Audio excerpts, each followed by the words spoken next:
ನಮಸ್ಕಾರ ವೀಕ್ಷಕರೇ. ರಮೇಶ್ ಅವರೇ, ಈಗ ಕೆಲವೊಂದು ಮನೆ ಸಂಬಂಧಪಟ್ಟಿದ್ದ ವಿಚಾರ, ವಾಸ್ತು ಆಗ್ಬೋದು, ಮತ್ತು ಮನೆ ಸುತ್ತಮುತ್ತ ಮನೆ ವಾತಾವರಣ, ಮನೆ ಅಕ್ಕಪಕ್ಕ ಯಾವ ಗಿಡಗಳಿರಬೇಕು, ಯಾವ ಗಿಡಗಳಿದ್ರೆ ಏನೇನಾಗುತ್ತೆ, ಯಾವ ಗಿಡ ಇದ್ದರೆ ಮನೆಗೆ ಯಾವ ಥರ ನೆಗೆಟಿವ್ಸ್ ಬರುತ್ತೆ, ಯಾವ ಥರ ಪಾಸಿಟಿವ್ ವೈಬ್ರೇಷನ್ ಬರುತ್ತೆ, ಅದ್ರ ಬಗ್ಗೆ ನಾನು ಒಂದು ಸ್ವಲ್ಪ ಮಾಹಿತಿ ಕೊಡೋದಕ್ಕೆ ಇಷ್ಟಪಡ್ತೀನಿ. ಇದು ಯಾಕಂದರೆ ಎಲ್ಲರ ಮನೆಗಳ ಮುಂದೆ ಏನೋ ಒಂದಷ್ಟು ಗಿಡಗಳನ್ನ ಹಾಕ್ಕೊಳ್ಳೋದು ಅಭ್ಯಾಸ. ಕೆಲವರು ಮನೆ ಟೆರೇಸ್ ಮೇಲೆ ಕೆಲವೊಂದಷ್ಟು ಪಾಟ್ಗಳಲ್ಲಿ ಏನೋ ಒಂದು ಮಾಡ್ತಾರೆ. ಹೌದು, ಗಾರ್ಡನ್ ಸ್ವಲ್ಪ ಏನೋ ಜಾಗ ಸಿಕ್ಕಿದ್ರೆ ಅಲ್ಲಿ ಏನೋ ಒಂದಷ್ಟು ಗಿಡ ಉಣ್ತಾರೆ. ಕೆಲವೊಂದು ತರಕಾರಿಗಳು ಬೆಳ್ಕೋತಾರೆ. ಕೆಲವರು ಮನೆಗಳಿಗೆ ಬೇಕಾಗಿರೋ ಅವ್ರವ್ರ ಖುಷಿಗೆ ಏನೇನು ಬೇಕೋ ಅದೆಲ್ಲ ಬೆಳ್ಕೊಳ್ತಾರೆ.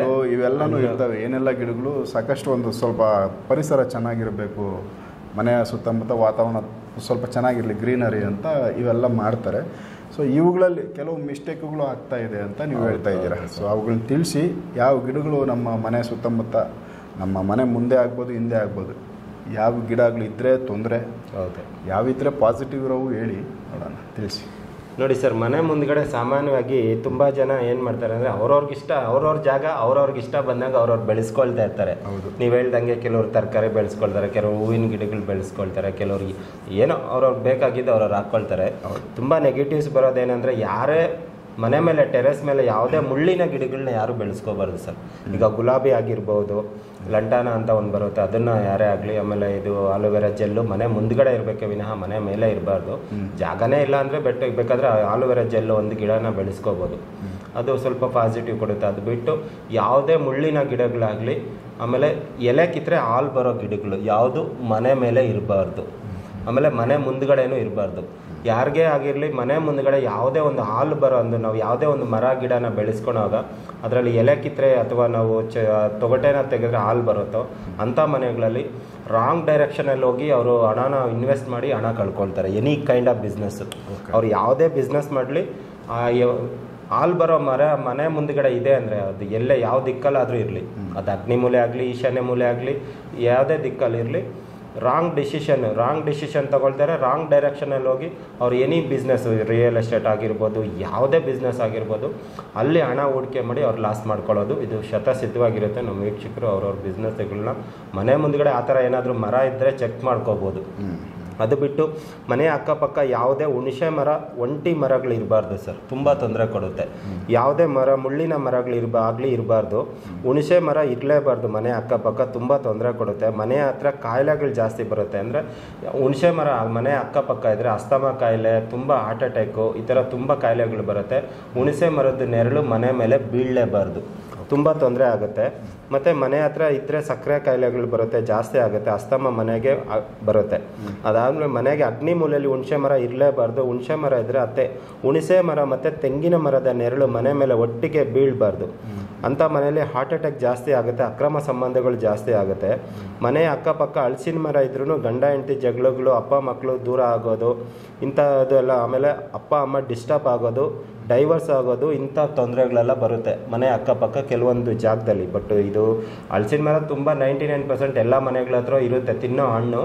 ಬಟ್ ಆದರೂ ಇಂಥವೆಲ್ಲ ತುಂಬ ಮನೆಗಳಲ್ಲಿ ನಡೆದಿದೆ, ಅದರಿಂದ ನಾವು ಹೇಳ್ತಾ ಇದ್ದೀವಿ. ತುಂಬ ಡಿಸ್ಟರ್ಬ್ ಆಗ್ತಾರೆ ಮನೇಲಿರೋರು. ಆಮೇಲೆ ಮನೆ ಅಕ್ಕಪಕ್ಕ ನುಗ್ಗೆಕಾಯಿ ಮರನೂ ಹಿಂದೆ ಮುಂದೆ ಇರಬಾರ್ದು.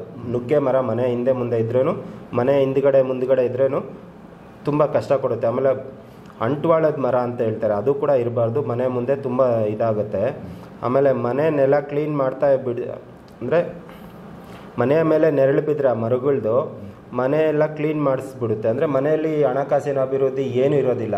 ಈ ಥರ ನೆಗೆಟಿವ್ ಮರಗಳೇನೇ ಇದ್ದು ಆ ಮರಗಳ ನೆರಳು ಬಂದು ಮನೆ ಮೇಲೆ ಬೀಳ್ತಾ ಇದ್ರೆ ಮನೇನ ಗುಡಿಸಿ ಗುಂಡಾಂತರ ಮಾಡಿಬಿಡುತ್ತೆ ಅಂತಾರಲ್ವ ನಮ್ಮ ವೀಕ್ಷಕರು.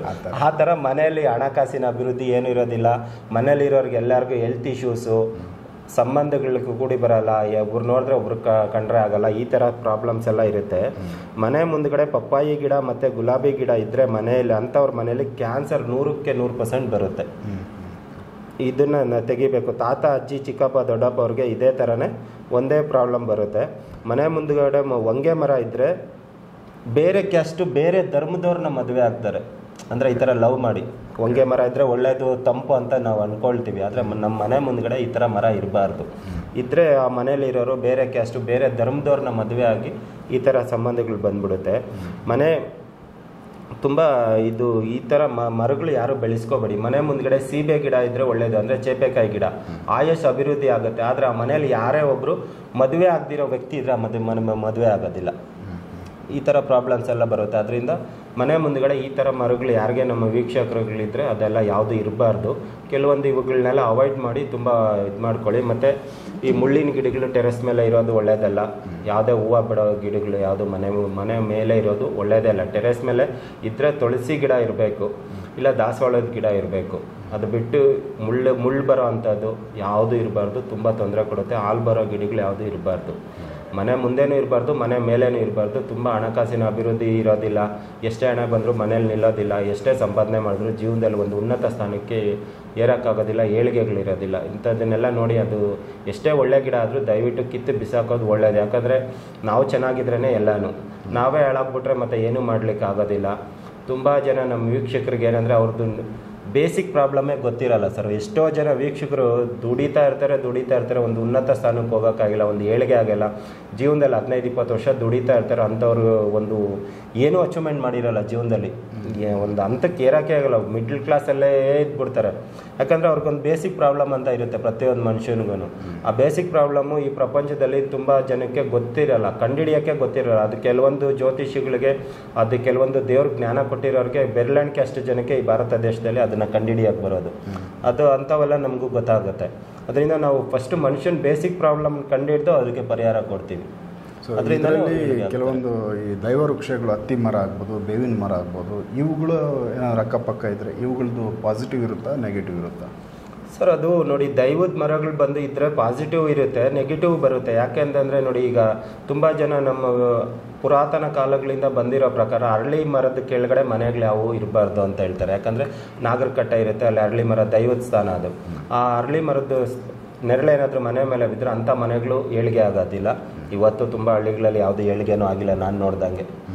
ಈಗ ಅರಳಿ ಕಟ್ಟೆ ಇರುತ್ತೆ, ಅಲ್ಲಿ ಅರಳಿ ಮರ ಒಂದು, ಬೇವಿನ ಮರ ಒಂದು, ನಾಗರಕಲ್ಲನ್ನ ಪ್ರತಿಷ್ಠಾಪನೆ ಮಾಡಿರ್ತಾರೆ. ಆ ನೆರಳೇನಾದರೂ ಮನೆ ಮೇಲೆ ಬಿದ್ದರೆ ಅಂಥ ಮನೆಗಳು ಯಾವೂ ಏಳಿಗೆ ಆಗಿಲ್ಲ. ಇವತ್ತಿಗೂ ಅದು 99% ಎಲ್ಲ ಹಳ್ಳಿಗಳಲ್ಲೂ ಅರಳಿ ಕಟ್ಟೆ ಇದೆ, ಅರಳಿ ಮರನೂ ಇದೆ, ಆ ನೆರಳು ಮನೆಗಳ ಮೇಲೆ ಬೀಳ್ತಾ ಇದೆ.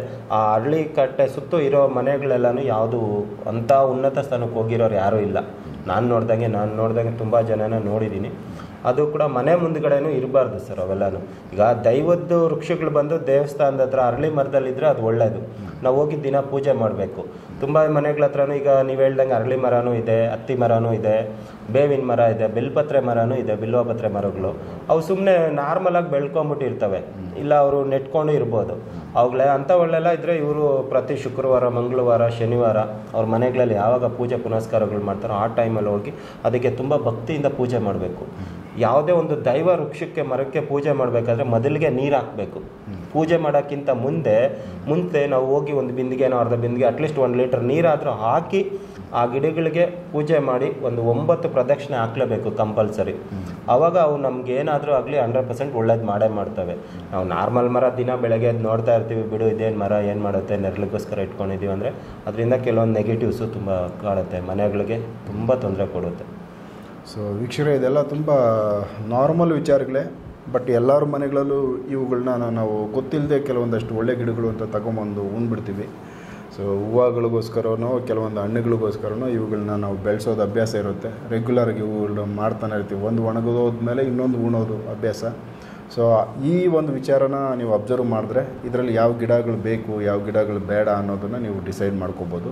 ಸೊ ಮನೆಯಲ್ಲಿ ಆರೋಗ್ಯ ಇಂಪಾರ್ಟೆಂಟು. ಯಾಕಂದರೆ ಈ ಗಿಡಗಳು ನಮ್ಮ ವಾತಾವರಣ, ಮನೆ ಸುತ್ತಮುತ್ತ ಇರೋ ವಾತಾವರಣದಲ್ಲಿರೋ ಆ ಗಿಡಗಳ ಮುಖಾಂತರನೇ ಕಾಯಿಲೆಗಳು ತೊಗೊಂಬರೋ ಒಂದಷ್ಟು ಕೆಲಸಗಳಾಗ್ತಾ ಇದ್ದಾವೆ ಮನೆಗಳಲ್ಲಿರೋರಿಗೆ, ಕುಟುಂಬದಲ್ಲಿರೋರಿಗೆ. ಸೊ ಸಮಸ್ಯೆಗಳು, ದೊಡ್ಡದಾಗಿ ಆರೋಗ್ಯ ಸಮಸ್ಯೆಗಳು ಮೊದಲಾಗಿ ಕಾಣಿಸ್ಕೊಳ್ಳೋದು, ಇವೆಲ್ಲ ಮುಂದೆ ಬರೋ ಒಂದು ಸೂಚನೆಗಳು. ಸೊ ಇವುಗಳನ್ನ ರಮೇಶ್ ಶರ್ಮ ಅವರು ನೀಟಾಗಿ ತಿಳಿಸ್ಕೊಟ್ಟವ್ರೆ. ಸೊ ಇವೆಲ್ಲನೂ ಬೇಸಿಕ್ ಕೆಲವೊಂದು ವಿಚಾರಗಳೇ, ಆದರೂ ಕೂಡ ಅವು ಕೆಲಸ ಮಾಡ್ತವೆ. ತಮಗೆ ಈ ಒಂದು ವಿಚಾರಗಳು ಇಷ್ಟ ಆಗಿದರೆ ತಮ್ಮ ಸ್ನೇಹಿತರಿಗಾಗ್ಬೋದು ಮತ್ತಷ್ಟು ಜನಕ್ಕೆ ಇದನ್ನು ಶೇರ್ ಮಾಡಿ.